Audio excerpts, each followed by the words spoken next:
Fin à l'exploitation et aux pires formes de travail des enfants en RDC. Ce terme de campagne lancé mercredi par l'ONG World Vision, la première dame de la République démocratique du Congo et marraine de la cérémonie, a rappelé la lourde responsabilité de tous à offrir un avenir meilleur aux enfants, une action qui cadre avec la vision de sa fondation.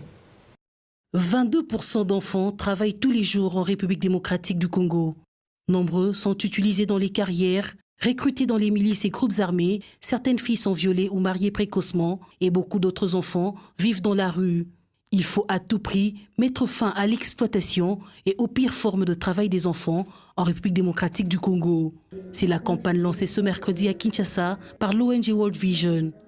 Cette organisation chrétienne dit non aux violences à l'égard des enfants sous toutes leurs formes et lance un appel au gouvernement congolais afin de prioriser entre autres le secteur de protection et d'allouer le budget consistant aux activités du secteur de l'enfance, mais aussi de prendre une mesure d'application pour le code de travail relatif aux pires formes de travail des enfants. Cette nouvelle campagne répond à un problème qui touche plus d'1 milliard d'enfants chaque année dans chaque pays et dans chaque communauté. C'est un problème qui non seulement nuit à chaque enfant, mais compromet sa survie future, sa santé et son éducation. Notre campagne s'exécutera de la plus petite communauté en République démocratique du Congo à la plus grande scène mondiale. Cette rencontre était une occasion pour les enfants présents de faire un plaidoyer aux autorités du pays à travers un cri de cœur afin que cessent ces violences. Les enfants, nous sommes enrôlés dans les groupes armés des milices de Kamouina Sapou. Notre place n'est pas là, notre place c'est à l'école, mais c'est là où nous résidons pour l'instant chez nous au Kassai. Maman, chez nous, nous sommes forcément poussés à être dans les mariages, maman. C'est pas bien. Plusieurs causes concourent à l'exploitation des enfants et aux pires formes de travail.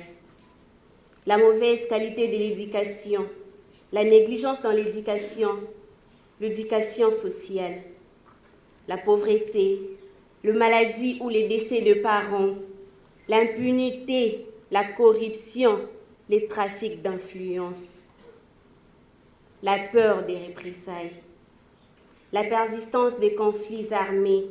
La ministre de Gens, Famille et Enfants a salué cette initiative qui vient renforcer les stratégies mises en place par le gouvernement congolais pour lutter contre ces pratiques. La République démocratique du Congo s'est dotée de plusieurs textes légaux et réglementaires portant interdiction du travail des enfants de moins de 18 ans dans les secteurs vitaux de la vie socio-économique du pays, ainsi que sur leur protection. Sensible aux problèmes des enfants, l'épouse du chef de l'État, Denis Sekirou Tshisekedi, présidente de la fondation qui porte son nom, a non seulement accepté d'être la marraine de cette campagne, mais aussi de s'impliquer dans la lutte contre l'utilisation abusive des enfants. En tant que mère, je n'accepterai pas que cette innocence vulnérable continue d'être troublée et soit exposée au manque d'un épanouissement convenable au sein de la société.